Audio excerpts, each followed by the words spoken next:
You that are new or need a quick reminder, this is our Meteor Leader Serves acronym. SERVE standing for Self-Leadership plus People Development. This is our framework for leadership at Meteor Education. E, execute and advocate. R, reinvent and innovate. V, value relationships and results. E, embody our core values in Meteorite Manifesto. And then S, seek to understand. So the work that we do is around our framework for leadership at Meteor. So a quick review of what we're going to talk about today. We're going to do a quick leadership development update. Begin speaking and talking and learning about the interpersonal risks of learning, the science behind great teams, and some leadership strategies to go along with this. We're going to use Amy Edmondson's TED Talk YouTube video quite a bit today. We'll break it up into two different sections, but learning from her is going to be one of our major ways that we work through some content today. So quick announcements and updates. If you haven't had a chance, take a moment to fill out our leadership development survey from Q1 and Q2 of this past year, where we really dove into conflict management. And so give us some feedback on that, and then also some ideas of what you would like to learn for this next fall. Specifically when we did the needs assessment, communication, conflict management, teamwork, and leadership coaching strategies were our top areas that we wanted to learn about.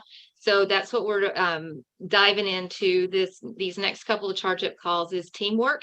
And so if you get a chance, go ahead and fill that out. Josh is going to put the survey in the chat right now, and it will also be in the Meteor Minute one last time on Monday. In the survey, we're just gathering some information about people who might want to be a part of an optional book study.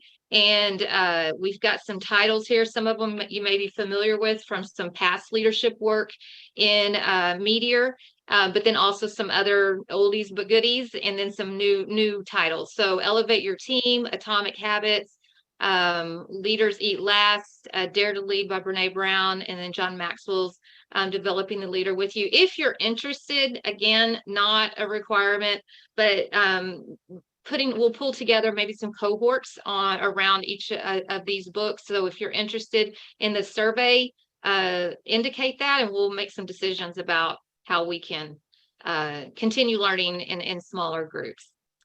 And then finally, we're about done. Well, I shouldn't say that. We are about halfway through all the conflict dynamics profiles assessments with everyone. So hopefully you are being able to utilize some of that work with our behaviors in conflict, constructive and destructive. And stay tuned if you haven't had a chance to do that, because your turn will be coming soon. All right, so let's talk a little bit about teamwork, and we're beginning that conversation about high functioning and quality teams. So think about this. You need your phone here in a second for a QR code, but think about what you need from teams. When you're working on maybe a cross-department or cross-functional team, when you are working with your own team, leading a team as an influential leader or a supervisor, or you're on a team with other supervisors, what sorts of things do you need from teams to do your best work? So get your phone out, and this will be anonymous, so you can put whatever you'd like, but just let's start with the conversation about what you feel like you need to do your best work. Structure and a plan, trust, shared trust, communication, collaboration, honesty, communication, collaboration, wow, safe space, yes, communication, open, seeing a trend, accountability, confidence, trust, open, direct communication, mutual respect, clear direction, transparency, detailed, transparent ownership of tasks, confidence, respect and empathy. Communication times 15, clarity, information dependability, responsibility, vulnerability, and collaboration. Humility, prioritizing, communication, knowing that everyone has each other's back. And then Jimmy. That's what we need. All right. Understanding. Fabulous. All right. Well, thank you so much. I'm hoping that would creates a diving off point for the conversations that we'll have about teamwork and what is needed in teamwork. So some of you may be familiar with Amy Edmondson's work. She's written several books. This was the last book she wrote. It's called The Fearless Organization, Creating Psychological Safety in the Workplace for Learning, Innovation, and Growth. She's the researcher that began using the word psychological safety, and we're going to learn a little bit about how that came about and what that actually means. As we really, I could do a summary of her work, but hearing from her is going to be probably one of the most powerful things that we can do. So the first thing we'll do is we will listen to the first 3 minutes of this TED Talk, where she introduces some of the works of teams and what it means to be able to manage yourself appropriately in teams, and what happens when people don't speak up. So here we go. And then after this, we'll have a breakout session.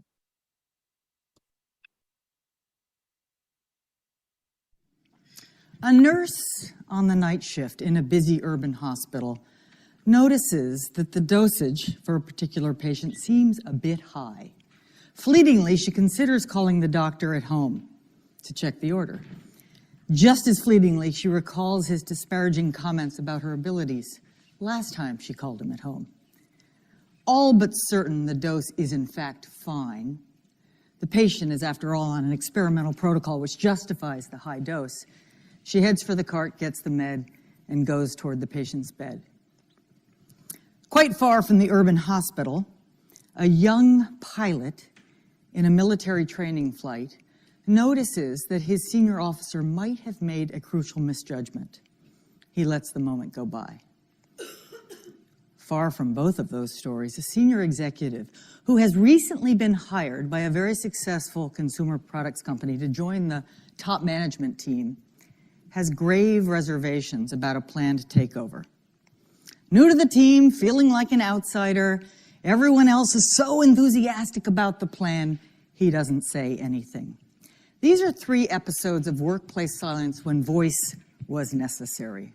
Voice would have been helpful. Now, you may think, if I were in their shoes, I wouldn't do that. Or you may be aware, as I am, of just how often this happens in the modern workplace. So, I've been fascinated by this problem for a long time. Why does this happen? It's quite simple, actually. It turns out that no one wakes up in the morning and jumps out of bed because they can't wait to get to work today to look ignorant, incompetent, intrusive, or negative, right? No, on average, we'd prefer to look smart and helpful and, positive and helpful. So the good news about all this is that it's very easy to manage, right? Don't want to look ignorant? Don't ask questions. Don't want to look incompetent? Don't admit weakness or mistake. Don't want to look intrusive? Don't offer ideas. And if you don't want to look negative, by all means, don't criticize the status quo. Okay. Now, this strategy, the good news about this very successful strategy is that it works for self-protection.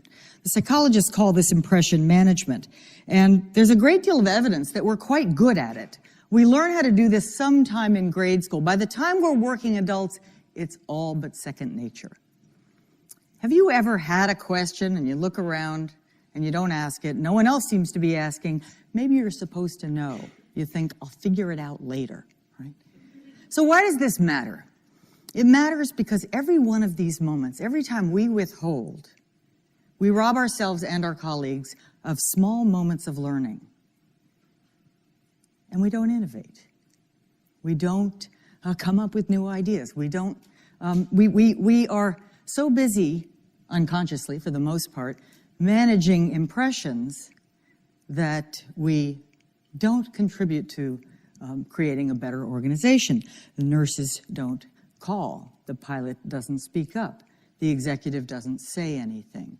So the good news is that not every workplace is, in fact, this way. There are some workplaces where people absolutely wake up in the morning, if not eager, at least willing and ready to take the interpersonal risks of learning.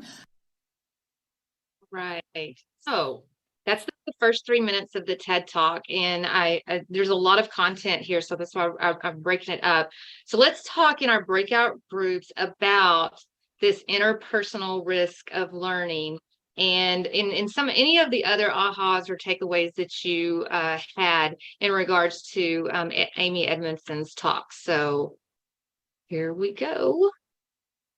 All right, fabulous. Okay, so let's just debrief a little bit about a few things from the interpersonal risks of learning, managing. Josh and I were talking about things such as imposter syndrome. Like, did anything come up in your breakout rooms in regards to the response to Amy Edmondson's first 3 minutes? And you can just share. We can just holler out if there was something that somebody said that you'd like the whole group to hear.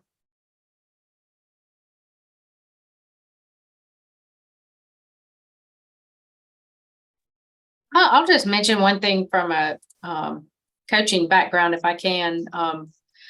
I've spent years and years coaching at the collegiate level, high school, club level, the works. And one thing that we incorporated it, we meaning myself and my assistant coaches, we incorporated into our beginning of every season. It was like the first thing we focused on was making sure that we taught kids that it was safe and okay to speak out, because they won't. And this is starting at middle school level.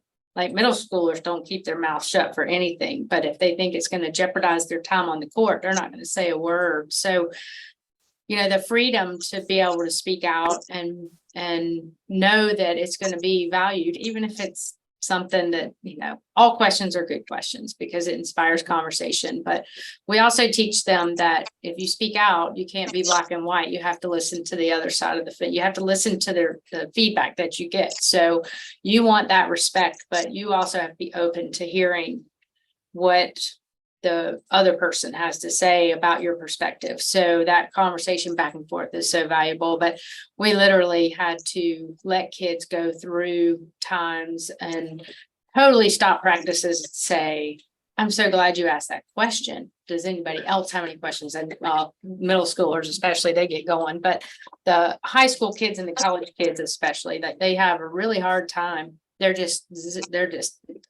zipped, and they've had so many coaches that don't allow them to speak out. So as a leader, you have to be willing to accept those and have dialogue back and forth. It has to be a safe place, and it works, but you do have to teach people all over again that it's okay. Yeah.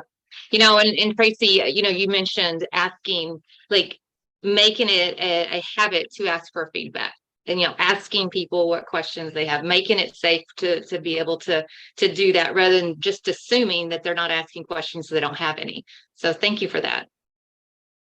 Anybody else? I think there's sometimes a difference between a new leader, like a young new leader, doesn't want to look stupid. They finally got into a position and they just want to keep, looking like they know what they're doing, compared to someone like me that doesn't care if they look stupid. So an older leader can, be a little bit more transparent, I think, and a little bit could be, more transparent and open to those conversations. So it's just kind of where you are in your confidence level as a leader. Yeah. It's a really good point, Kevin, because the more confident you are, then the more willing, you are to receive some feedback. But early on, it's difficult because of, managing and, taking that risks is hard to do. All right. So Let's move into some additional pieces. So let's really kind of start talking about the term psychological safety. And here is I don't know, sometimes people, when they hear the word psychological safety, they think, well, it's just being nice to each other. And truly, it's a lot different than that. Psychological safety is not about being nice or lowering performance standards. It's actually about giving candid feedback, openly admitting mistakes, starting with the leader and learning from them. And so the Fearless Organization, the first couple of chapters, starts out with how Amy found or discovered the term psychological safety in her research. And it was research that she went forward thinking she was going to find something out, and it derailed and she found something else out. So instead of me telling the story, I think it's really important that we hear from Amy about how psychological safety, and then she ends up with working on leadership strategies and things that can help us. So, all right, this one's a little longer, so get comfortable, take some notes, and here we go. I call these special workplaces ones that have psychological safety. Now, I'll define psychological safety as a belief that it's absolutely okay, in fact, it's expected, to speak up with concerns, with questions, with ideas, with mistakes. And I got into this, I got interested in this actually quite by accident. Let me tell you how it happened. I joined a team of mostly physicians and nurses, and the job of that team was to find out, to assess, they hoped conclusively, what the actual rate of medication errors was in, let's say, some modern tertiary care hospitals. So their job was to set out to collect data on drug errors, human-related drug errors. My little part was very simple. I was going to ask the question and answer the question of, do better teams, better hospital patient care teams, make fewer mistakes? I used a standard team survey measure to assess the team effectiveness, and trained nurse investigators visited a number of units in 2 hospitals every couple of days for 6 months. These were the data that they came up with. Now, these are adverse drug events, errors, just call them medication errors, that were deemed to be based on human error, expressed in terms of errors per 1,000 patient days. Now, here's where the story gets a little weird. I got the data, I waited patiently, I got the data on the teams, I got the data on the errors, and I ran my analyses. And what did I find? The results were exactly the opposite of what I had expected. It appeared that better teams were making more mistakes, not fewer. Now, from the point of view of a young researcher wanting to publish a paper, this was a real problem. Never mind the other problems, right?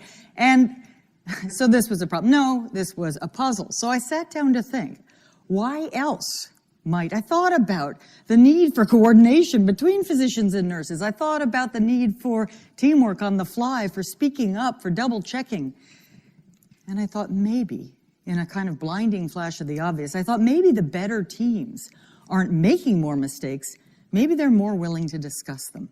What if the better teams have a climate of openness that allows them to report and even get to the bottom of these things? Now, having that insight was a far cry from proving it.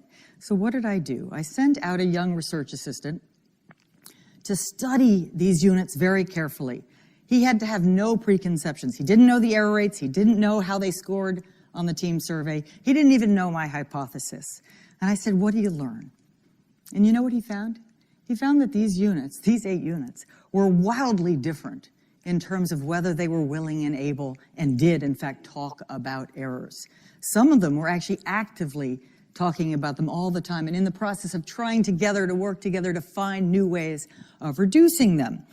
I called this, much later, I called this psychological safety. Now, you might want to know, what was the sorting rule in this chart? It looked at first like I was trying to get it from highest error rate to lowest, and I just am not very good at math and got mixed up in the middle. No.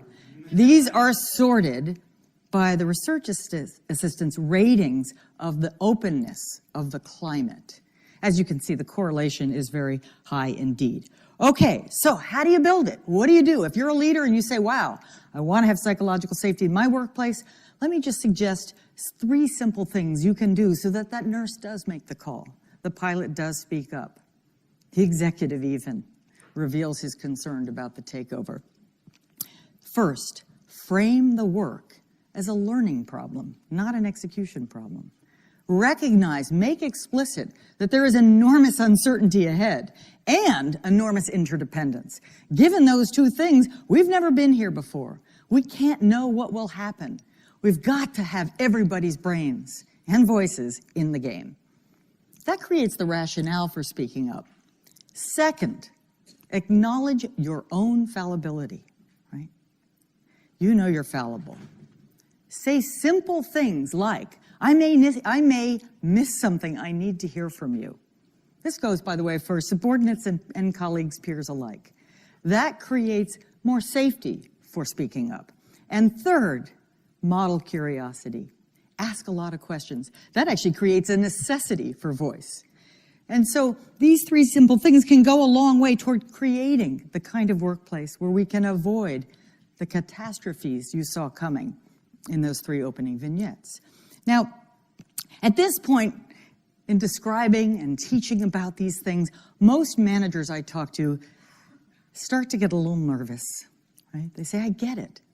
I understand how this could really help people learn. I understand, and I want to hear about errors.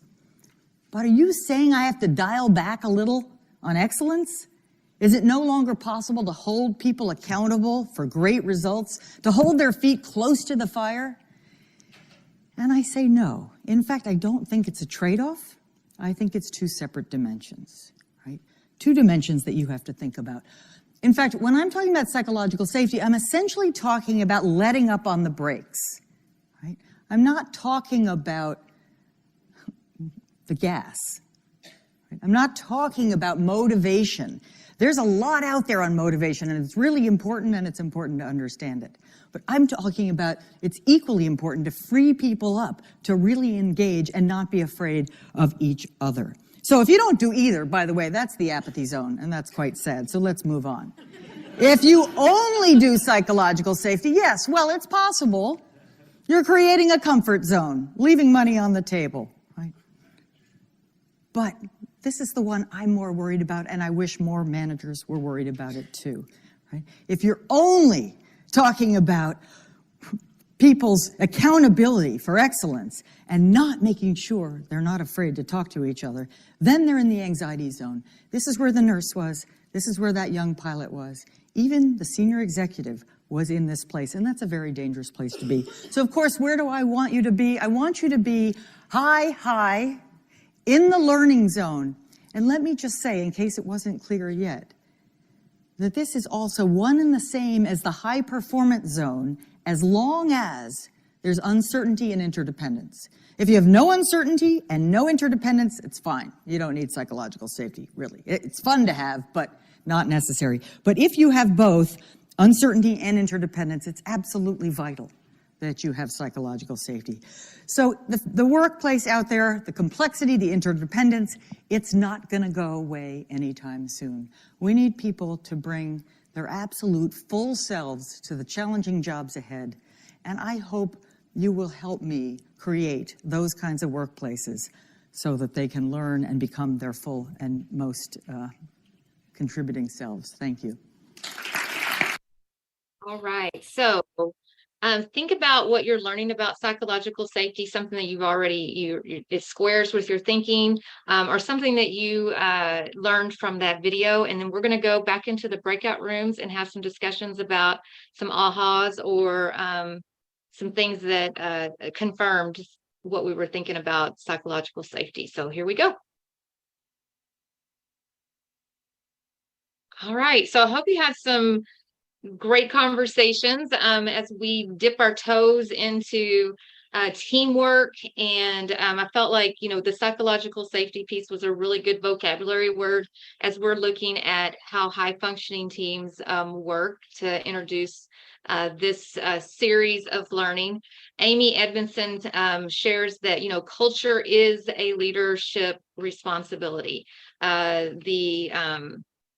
the way we show up, the things that we've learned about emotional management and all of those sorts of things are so critical to the self-awareness that is so important to being able to receive feedback and encourage feedback. All builds a really positive culture. So a couple of call outs from the video that I just wanted to show. She didn't show this on the TED Talk specifically because it was on the presentation screen, but this is the chart that she was mentioning, where you have psychological safety here on this one side, and then down at the bottom the accountability. And to be really, really careful of that anxiety zone, where the accountability is high, which we want, but the psychological safety is low, and that is an extremely dangerous place to be for our people. And that green learning zone, where psychological safety is high, people can talk with each other, and the accountability is high, is where we want our teams to be functioning. And so a couple of things that she mentioned that I wanted to do a quick call out is, changing our vocabulary from issues and uncertainty and all of those sorts of things to learning problem. Okay, what can we learn from this, and how can we move forward? Another strategy for leaders is to acknowledge your own fallibility. There's no way you can know everything. So admitting mistakes or asking, what am I missing? Where do you see things that we need to be doing? And then modeling curiosity. And that's back to that learning zone, asking questions and trying to understand what's going on. And then also understand the perspectives of our people. So real quick, today we talked about interpersonal risks of learning. And what that means, and how we can help people get out of trying to protect themselves in the workplace, the science behind great teams, and then leadership strategies for psychological safety. And so, again, we can talk about this. We can be inspired by some, interesting content, but it doesn't change anything unless we put some things into practice. So share something in the Slido about something that you're going to try next week in regards to something that you learned today.